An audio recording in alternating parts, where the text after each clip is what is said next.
Well, a very good evening to you and welcome to Rwanda Television News with me, Sam Kalisa. And I'm Fiona Babazi. Kicking it off on the local scene, President Paul Kagame, in his capacity as the chair of the NEPAD Agency Heads of State and Government Orientation Committee, gave remarks during the official ceremony of the UN Food Systems Pre-Summit. It was led by the UN General Secretary Antonio Guterres and hosted by Italy's Prime Minister Mario Draghi.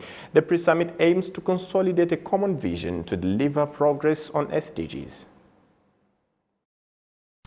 Agriculture and agribusiness, especially in Africa, will drive our attainment of the Sustainable Development Goals.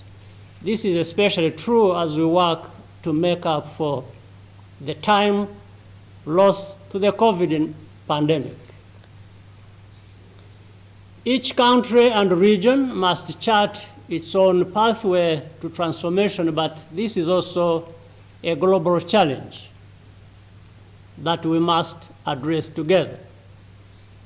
In Africa, 70% of the world working age population is employed in the agricultural sector. But our continent's food markets are often fragmented, and links to food processing and value addition services are sometimes lacking. Digital technologies and biotechnology are playing a greater role in African agriculture, but too many farmers do not yet have reliable access. Financial services and products for farmers, including insurance, are generally inadequate. As a result, Africa's food producers do not earn the level of income that they deserve, and they must cope with high levels of economic risk and uncertainty, and transformation is a necessity. The African leader also noted that the African Union Development Agency, NEPAD, has worked to facilitate an African common position in advance of Food Systems Summit in line with the African Union's Agenda 2063 and SDGs, and that Africa will pursue solutions in the following priority tracks: adopt nutritious food policies, establish food reserves, and expand school feeding programs, support local markets and food supply chains, invest in agro-processing for healthy foods, and expand trade in food products within Africa. Work to increase agricultural financing to 10% of public expenditure with a focus on research, innovation, and environmental sustainability. Facilitate smallholder farmers, encourage cooperatives, and ensure women's access to productive resources, and expand social safety net programs and invest in climate early warming data systems. Now, of course, this Monday afternoon at Village Urugwiro, President Paul Kagame received Archbishop Andrzej Jozwowicz, who is the outgoing Apostolic Nuncio, for a farewell meeting. Archbishop was appointed by Pope Francis as Apostolic Nuncio to Rwanda in 2017.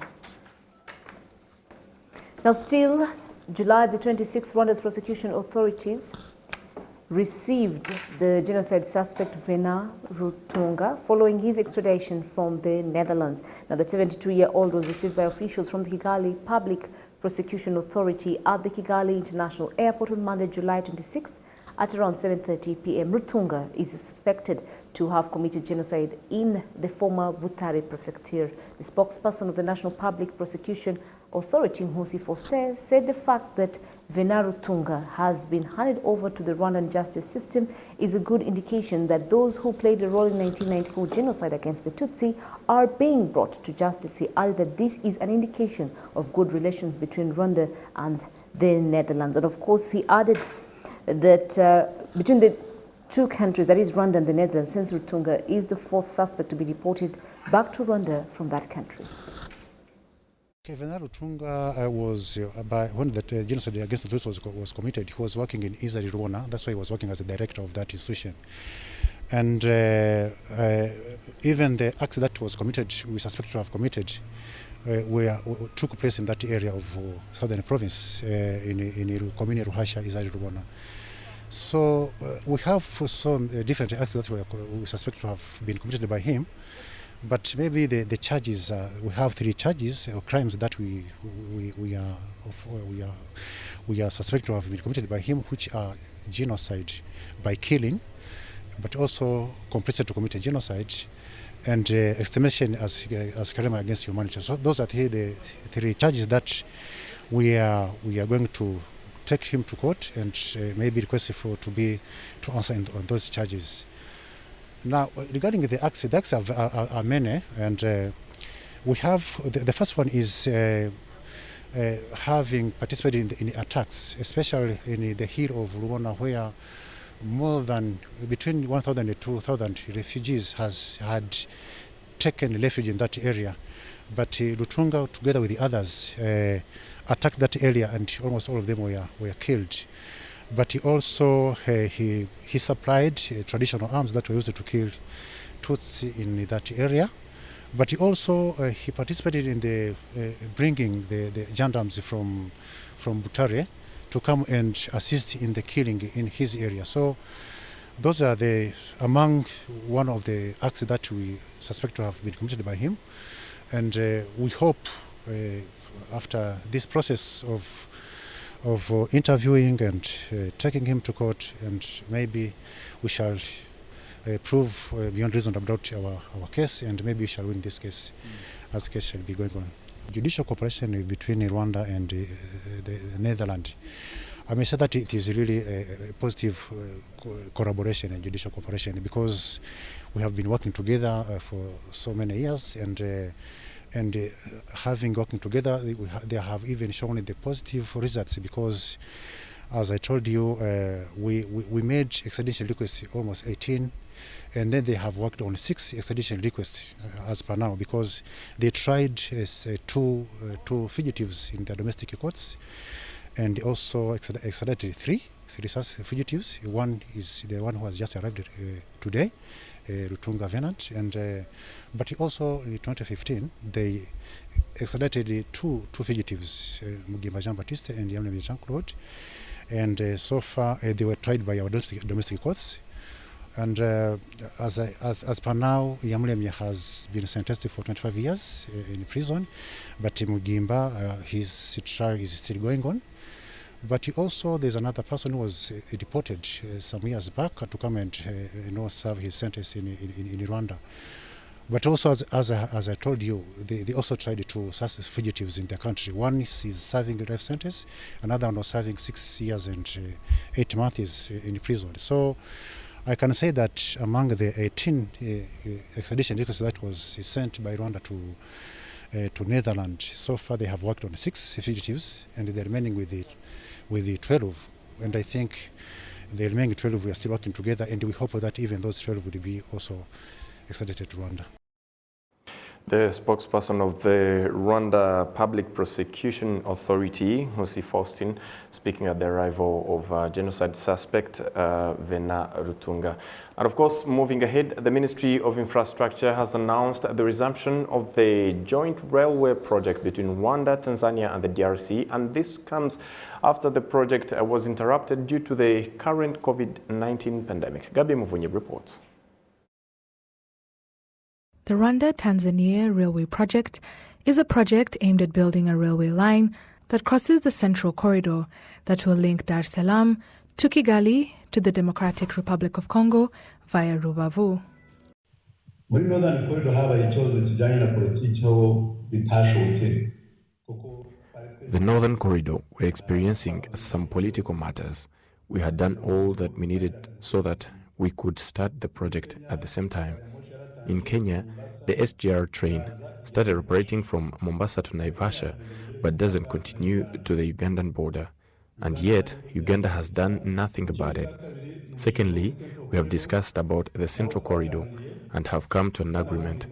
Rwanda, the DRC, Tanzania and the African Development Bank were scheduled to meet in March last year, but due to the COVID-19 pandemic, it was not possible. On the bright side, we have started discussions with Tanzania. In the last 2 weeks, we have talked through various issues and we were ready to get back to work. All other requirements have been met. Now, we're discussing over the financial structure. ibisigaye no kugira ngo tugire financing structure. Addressing the General Assembly on the basis of the draft law on land and water transportation, Minister Gatete explains that so far there is no law governing the railway in Rwanda, and the government is putting all efforts towards the construction. In addition to regulating the railway, this draft law is aimed to close the gap in existing laws and to regulate the transport of people and goods on land and water that are normally subject to the regulations of the regulatory body. Members of the parliament posed questions to the Minister of Infrastructure on how the law will be implemented and what responsibilities Rura will have. We used to travel by boat. One would go to Burera, Ruhondo, Muhazi, Kivu, and elsewhere. There were wooden boats as well as boats that had motor engines. People in this project need to be trained. What about those that are already in the transportation sector?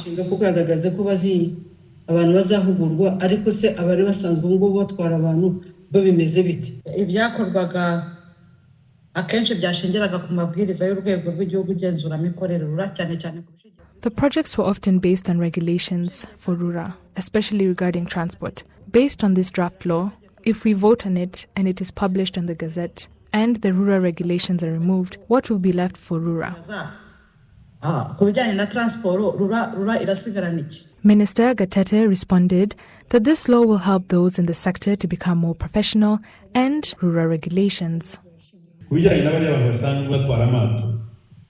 As for the people who are sailors and have done it for a while, they will still need to undergo assessment so that they learn and continue it professionally. This law will not replace the regulations, but these regulations did not have a law based on them. The new law will come into force and regulations issued by Rura will continue based on the law. If there is any addition, both will be available.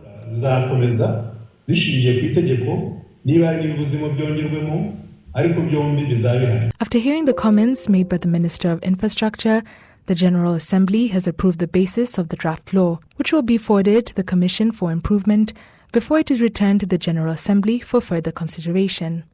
Gabi Muvunyi, reporting for RTV News.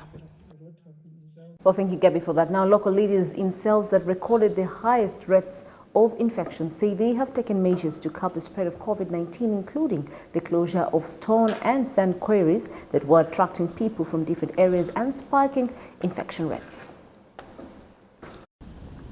2 cells in Rusororo sector, Chinyana and Gasagara, are among those in Kigali that had been found with worryingly high infection rates. Above 10% of all people tested, and people there say they are now working hard to ensure that COVID-19 preventive measures are respected. After we learned that some in our settlement and cell were sick, we started to be very careful, wearing our face masks, washing our hands regularly, and respecting social distancing.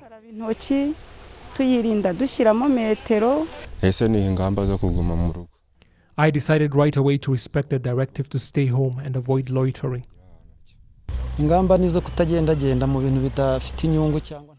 The primary measure is to avoid wandering around aimlessly without a movement clearance and respecting social distancing.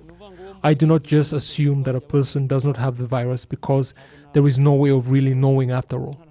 I also avoid sharing things because, as you know, people in rural areas have a habit of doing that.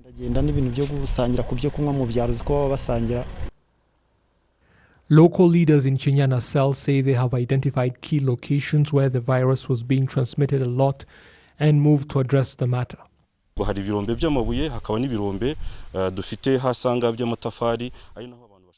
There are stone quarries and other quarries where bricks are made close by, where many people were gathering, causing the virus to spread faster. We have now closed the quarries and hope that it will help to further reduce the infection rate.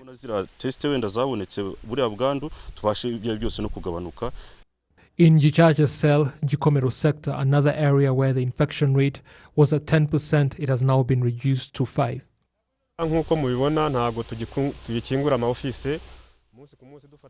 As you can see, we no longer open our offices and work with community health workers and the settlement leaders to make daily rounds in the cell, urging local residents to stay home and following up on those that have been found to be infected and making sure that they have everything they need so that they do not go around unnecessarily.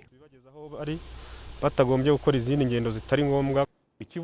Top government health officials have noted that the total lockdown in Kigali city and 8 districts in the provinces has been yielding results, and that the extra 5 days that have been added can also be very beneficial as long as people respect the preventive guidelines in place.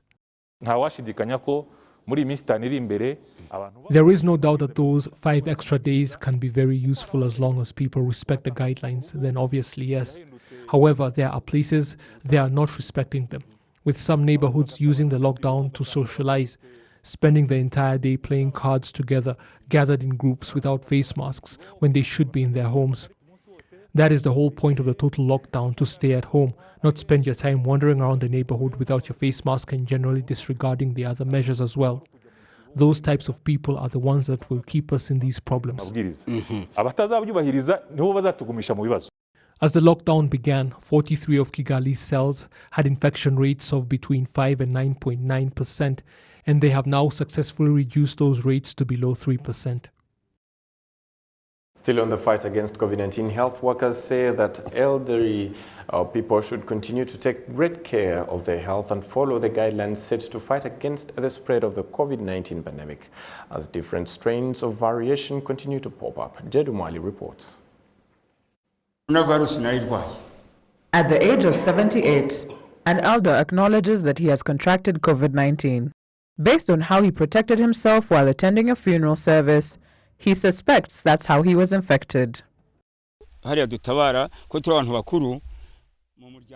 the eldest in the family, so we are among the 30 people allowed to attend the funeral, or the 15 who participate in the civil marriage. An expert in prevention against the pandemic warns families and people staying with the elderly to take extra precaution. The source of infection is everywhere. People are not only exposed during these ceremonies, but in our culture, we know that old people have a big place, mainly in guiding the ceremonies. But we have to advise people really to protect these old people. They are most vulnerable to COVID-19. They need to be protected. We cannot put them in a crowded car when, for example, people are going to funerals. They need to be, to be taken as with most precaution as possible to avoid that they are contaminated. Many of the elderly say they fully understand how to prevent it, but get surprised when they get infected with COVID-19.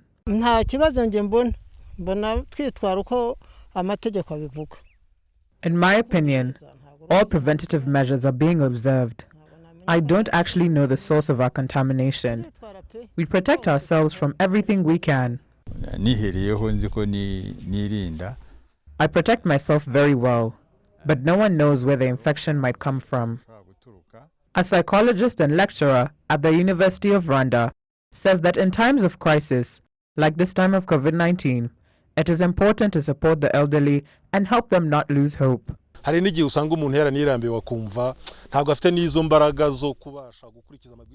are times when people seem to no longer be able to observe COVID-19 preventative measures due to their advanced age.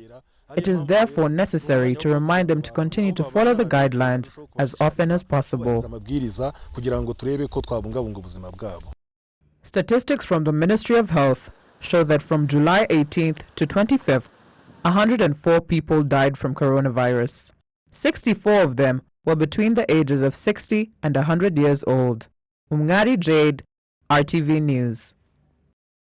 Thanks, Jade. Now, this Tuesday, food supplies will be distributed among vulnerable local residents to be used during the 5 days of the lockdown extension. In the last 10 days, almost 330,000 families in Kigali City and 8 from other districts were put under total lockdown and were given food. Ghislaine Mugoneza will have more.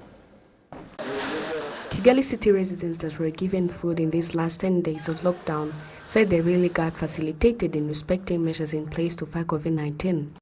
I saw volunteers bringing food at my home and told me that you are on the list of those that should be given food. They didn't ask me anything in return, not even transport. I received food well, and I was happy because what I had was about to end. The government helped me and gave me food. I still have food to eat. We have just met when I was on the way to buy motorcycle oil so that it won't have rust.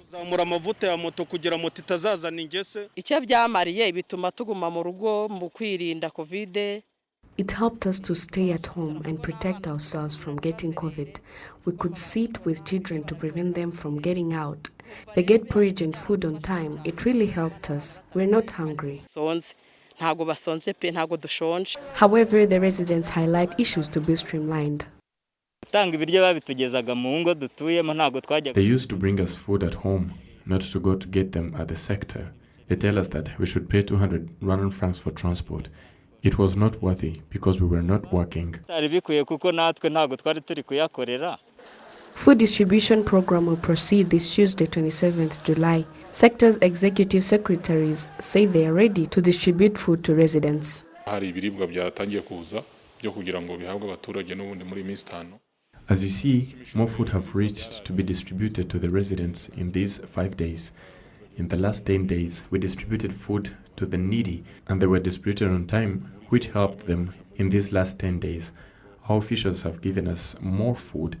We've already received 10 tons of food, and the truck has gone back to bring more.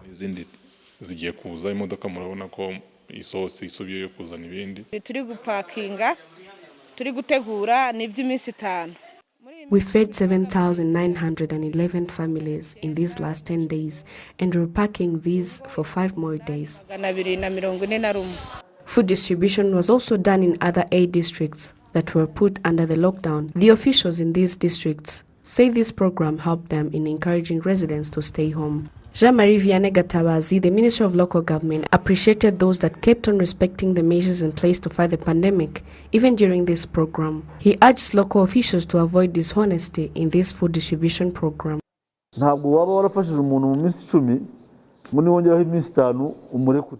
You can't help someone for 10 days and then stop just because 5 more days were added. After all, it is a journey anyway. Dishonesty was found among different officials that are in charge of distributing food in Dera sector. They distributed food during evening hours around 6 to 7 p.m. and they were encountered by others that needed the food and they took it from them. Cases of such disorderliness. There are also other places where very little food was distributed. We are still doing a follow-up because this is food rationing and not everybody will get the amount they want. In these last 10 days, 4,246 tons of food were distributed to 294,000 families in Kigali City and 533 tons to 33,000 families in other districts that are in lockdown. Ghislaine Mugwaneza, RTV News.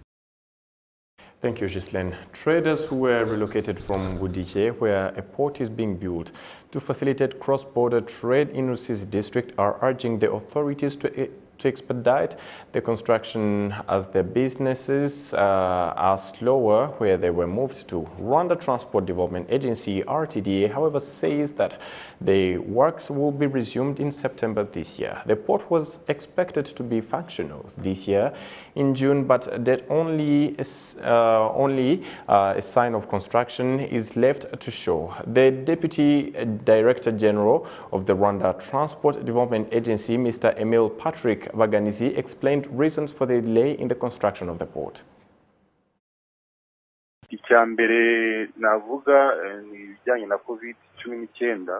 The first thing is that we were affected by the lockdown that faced Rusizi district severely, but more so COVID in general, because even the constructors were affected.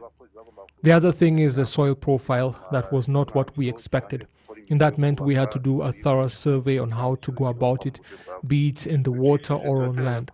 We are about to talk to the investors to pave the way forward, and hopefully by September we can fast-track the construction process.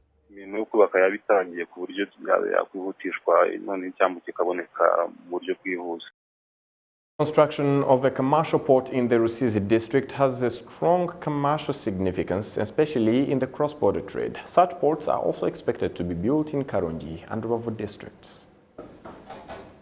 And on behalf of the entire news and technical team that made it happen, thank you very much for being with us. My name is Sam Kalisa. I am Fiona Mbabazi, and do remember that we are still in the middle of a pandemic. You need to play your roles well as we continue to flatten the curve. Wash your hands regularly with clean water and soap. Sanitize. Of course, social distance and wear your face mask correctly. And of course, yes, together we can cap down the spread of the pandemic. Have yourselves a good night and God bless.